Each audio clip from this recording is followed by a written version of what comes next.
Dear students, welcome to my channel. In this video, I will give you a few points to remember regarding your squares and square roots chapter. If you follow this video very carefully, you will be able to solve any small question, objective type MCQs related to squares and square roots. So let us start. For every natural number n, if you are asked the difference of squares of two consecutive natural numbers is equal to sum of the numbers. This you have to remember, that the difference of squares of two consecutive natural numbers. What is two consecutive natural numbers? Those numbers which come one after the other. Now, for example, the difference of squares of two consecutive natural numbers. Let us take the natural numbers which are consecutive to be 9 and 8. Now 9 and 8 are consecutive numbers. Now the difference of squares of two consecutive numbers. So 9 square minus 8 square is equal to how much? This will be asked in your exam, either as an MCQ or an objective type question or 1 mark question. How will you approach this problem? 9 square minus 8 square, you need not do 9 square is 81 minus 8 square 64 is equal to 17. Instead, you have to remember that the difference of squares of two consecutive natural numbers is equal to the sum of the numbers itself.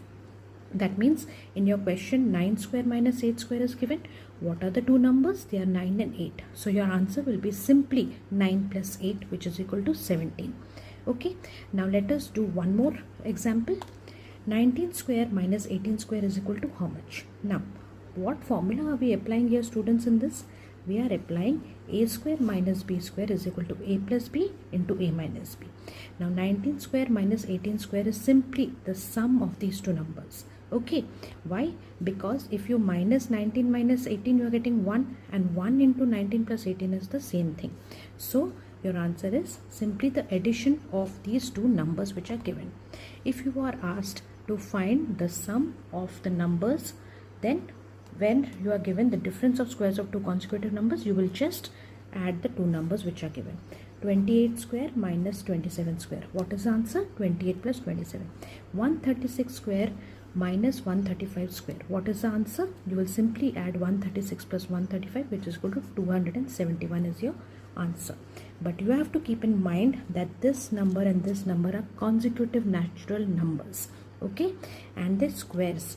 Okay, so this is how you will approach a problem when it is asked to find the difference of squares of two consecutive natural numbers. Okay. Next point to remember is a number which has 2, 3, 7 or 8 at units place is never a perfect square. A number having units digits other than 2, 3, 7, 8 is not necessarily a perfect square. So what am I telling here? I am saying that the number which has in its units place, like we have ones place, tens place, hundreds place, etc. So in this units place, if it is 2, 3, 7, 8, 2, 3, 7 and 8, then that number is never going to be a perfect square. You have to remember this. But if it is a number which whose units place is ending with 2, 3, 7, 8, it is not necessary that that number should be a perfect square. Certain examples of these kind of numbers are 71 is not a perfect square, 124 is not a perfect square, 1500 is not a perfect square. Okay, because these are having the units digits other than 2, 3, 7, 8. Like 71 has 1 at the units place, 124 has 4 at the units place, 1500 has 0 at the units place. But these are all not necessarily perfect squares. Okay, keep this in mind. Next, the number of zeros at the end of a perfect square is always even. You have to remember, number of zeros at the end of a perfect square is always 0. Then only it is, is always even. Then only it is a perfect square. For example, if your number is 10, what are the number of zeros over here? 1. 1 0 is there at the units place. So this square will have the its square will have 2 zeros. That means double of the number of zeros of the number itself the square will have. Okay, so like 10 is equal to number of zeros 1 at the units place. So 10 square is equal to 100. How many zeros are there? Its square is 2 zeros. That is a double, and it is always even number of zeros will be there. Okay, so 2 is an even number, 2 zeros are there, so it is a perfect square. Next, take example 200. How many number of zeros are there? There are 2 zeros. Okay, so 200 square will have 4 zeros.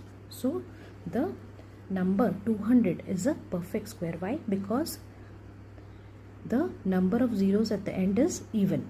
So we have to remember that the number of zeros at the end of the square of a number ending with 0 is equal to 2 times the number of zeros at the end of the given number itself. Now let us clarify your concepts more with a few examples. Tell if 45000 is a perfect square. Count the number of zeros given here. It is 3. 3 zeros are given. Now what we have to remember that any number ending with 0 will only be a perfect square if the number of zeros over here is an even number. It is not an even number, it is 3, so this is not a perfect square. Now 16,000, this is also having number of zeros 3, so this is also not a perfect square. Now 90 is having 1 0 at the end, but what is 90 into 90? It is 8100. So this is a perfect square because the number of zeros over here is even, that means 2. Therefore this is the square of this will be a perfect square, but 90 itself is not a perfect square. 45,000 itself is not a perfect square. 16,000 itself is not a perfect square. Why? Because number of zeros here is 3, which is not even. Number of zeros here is 3, which is not even, and the number of 0 in 90 is not an even number, it is 1. Therefore this is also not a perfect square. But the square of 90 and 90 is 8100 is an even number. So a number that ends in an odd number of zeros is not a perfect square. Now you have to remember one more point, that square of even numbers is always an even number. Square of odd numbers is always odd numbers. Now units digit of the square of a natural number is the units digit of the number itself. Like, you will understand this better with this example. Now see, units digit of number, supposing the number is ending in 0, then what will be the square of that number? The units digit will be 0. If a number is ending in 1 or 9, then the units digit of the square of number will be 1, because 1 ones are 1 and 9 into 9 is 81. What is the units digit in both the cases? It is 1. Therefore 1. Units digit of the square of the number is what has been discussed. 2 or 8. So 2 into 2 is how much? 4. And 8 into 8 is how much? 64. What are the unit digits we are finding here? 4. So for 2 on 8 it is 4. 3 or 7. 3 into 3 is 9. And 7 into 7 is 49. So we are getting the units digit as 9 in both these cases. For the 3 and 7, the squares will always have 9 as the units place. Then for 4 or 6, 4 into 4 is equal to 16. We are having units digit 6. And 6 into 6 is 36, which we are having units digit as 6. So the square of any number ending with unit digit as 4 or 6 will have the square of the number with its unit digit as 6. 5 into 5 is equal to 25, units digit is 5. Now why this thing is important is because if you are given an objective type question or an MCQ and 4 options are given, you can easily identify the number and the answer according to the question given by seeing the units digit of the square of the number. Let us do one more example. Example, find the units digit of the squares of 71. What is the unit digit of 71? It is 1. Unit digit of 71 is 1. So the square of 71 should have the units digit as 1. Okay. So 71 into 71. Let us solve and see. 71 into 71.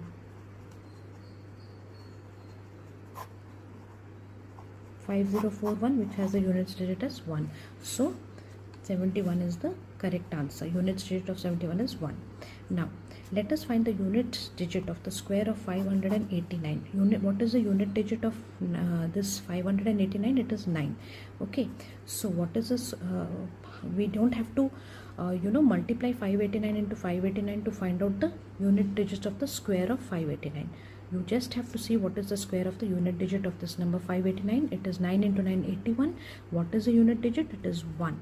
So square of 589 will have unit digit as 1. Now find out units digits for squares of 2783. Now 2783, the units digit is 3. So the square of 2783 will be the square of the unit digit 3. That means 3 into 3 is equal to 9. So this will be the units digit for square of 2783 number. Okay. Similarly, 1, 2, 3, 4. What is the unit digit in this number? It is 4. So its square will be the unit digit of the square of 1, 2, 3, 4 will be 4 into 4, which is equal to 16. And in this case, the unit digit is 6. So, okay. Now let us do one more example. 123. 123 has unit digit as 3. So the square of 123 will be 3 into 3, which is equal to 9. So the unit digit of the square of 123 will have unit digit as 9. Next is number 77. Okay, what is the unit digit in number 77? It is number 7. And what is the square of 7? It is 49. So what is the unit digit in 49? It is 9. So the square of the number of 77 will have 9 at its units digit. 82. 82 is having unit digit as 2. So what is the square of 2? Square of 2 is 4. So the square of this number 82 will have its unit digit as 4. Now 161. What is the unit digit? It is 1. What is the square of 1? It is 1. So the square of 161 square will have the unit digit as 1 in the answer. Next, 109. What is the unit digit? It is 9. So what will be the square of 109? It will have the units place of the square of 9. 9 9s are 81. So the square of 109 whole square will have 1 as the unit digit in its square. Now why is this concept important?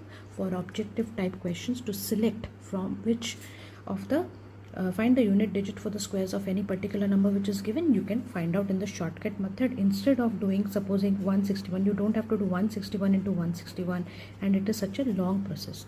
Okay, so you simply have to take the unit digit of the number given, square it, and then see what is at the units place. Another important property which is related to square and square roots is your Pythagorean triplets. Now remember, for any natural number m which is given, which is greater than 1, 2m, m square minus 1 and m square plus 1 will form a Pythagorean triplet. You have to remember this. Okay, it is very important. You have to remember that for any natural number m which is greater than 1, the numbers which are formed to make a Pythagorean triplet are 2m, m square minus 1 and m square plus 1. With an example, it will be more clear to you. Write a Pythagorean triplet whose one member is given as 6. So one member is given as 6 means we know what are the three numbers: 2m, m square minus 1 and m square plus 6. So here already 2m is equal to 6 is given. One member is 6. That means 2m is equal to 6. m is equal to 6 divided by 2, which is equal to 3. Now what are the other two members? They are m square minus 1 and m square plus 1. So in m square minus 1, you put in place of m, you put 3 and square it and minus 1 from it. 3 square is 9, 9 minus 1 is 8. M square plus 1 is 3 square plus 1, 9 plus 1 is equal to 10. So what are the three numbers which are forming the Pythagorean triplet? They are your 6, 8 and 10. Okay, this is your answer. Now let us do similarly for the number 18. Okay, one member of the Pythagorean triplet is given. That means 2m is equal to 18 is given. Okay, what are the other two numbers which will be formed? They will be m square minus 1 and m square plus 1. But for this we need to find out what is m. So 2m is equal to 18, m is equal to 18 divided by 2, which is equal to 9. And what will be m square? M square will be 9 square minus 1, which is 81 minus 1 is equal to 80. Okay, and the other number will be m square plus 1. M square, m is 9, 9 square plus 1. 9 square is 81 plus 1, 82. So what are the three numbers which are forming the Pythagorean triplet? 18, 80 and 82. Now another important question which is often asked in squares and square roots is how many natural numbers lie between the squares of the following natural numbers 12 and 13. Now you will be given any two consecutive natural numbers, or in this case supposing 12 and 13. Okay, take them to be n and n plus 1. N is 12 and n plus 1, that means 12 plus 1 is 13. These are two consecutive numbers. Now the question which is being asked is how many natural numbers lie between the squares of 12 square and 13 square. Okay, then when there are such kind of numbers which are given which are consecutive, that means one after the other, and the number how many natural numbers are asked to be found out between the square of those two consecutive numbers, that is 12 and 13 over here, your simple answer will be 2n. So for that you have to first find out what is n. Okay, so between 12 n square and n plus 1 square is the number of numbers that lie between the squares of n square and n plus 1 square is 2n non-perfect square numbers. So between 12 and 13 lie 2n numbers. N over here is 12, so 2 into 12 is 24 natural numbers. Now let us do it one more example. Between 25 and 26. Now 25 is n and 26 is n plus 1. So the question that has been asked here is find out the numbers. How many numbers are lying between the squares of these two numbers? Okay, how many natural numbers lie between the squares of these two numbers? How many? If such kind of questions are asked to you, this answer is simply 2n. So what is n over here? It is 25. So what is your answer? 2 into 25, which is equal to 50 is your answer. Okay, this is how you will approach this. Next, how many natural numbers are lying between the squares of 99 and 100? That means between n square and n plus 1 square. 99 square and 99 plus 1 square. How many numbers are lying?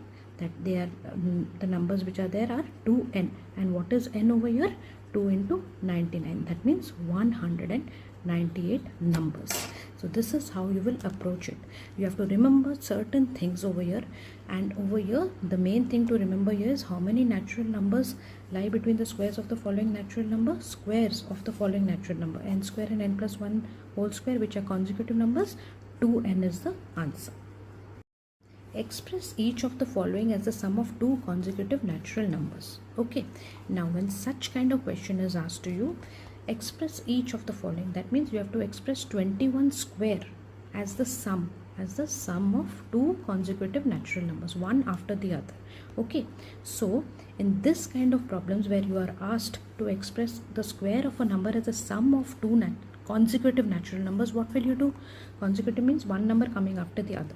In this case, the sum will be written as 2n plus 1 whole square, which is equal to 2n square plus 2n plus 2n square plus 2n plus 1. Why? Because consecutive. This number plus 1 is the consecutive number of this number. So 2n plus 1 whole square is equal to 21 square over here. You put it over here, and then you can write 2n plus 1 is equal to 21. So 2n is equal to 21 minus 1, which is equal to 20. Then n is equal to 20 divided by 2 is equal to 10. Now you have found out n. Now you have to put it in 2n square plus 2n, which is there in your formula. This is very important. You need to remember this whole thing. Okay, you just remember 2n plus 1 whole square is equal to 2n square plus 2n, and in the other one it will be plus 1. This much plus 1, because consecutive numbers. Just put this n is equal to 10 over here, and you will find the numbers as 220 and 221. This is how you will approach these simple yet important questions of your squares chapter. Please go through this video very carefully, at least 2 to 3 times. Practice with different numbers as much as possible to improve your timing regarding these questions. Okay, because maths is all about solving the problems in a very short and quick time in a correct way. Okay, if you like my channel, please like, share and subscribe. Keep notification button on for upcoming videos. Please go through the channel's playlist. There are already 3 videos uploaded regarding your squares and square root chapter. Stay tuned for more. Thank you and all the best.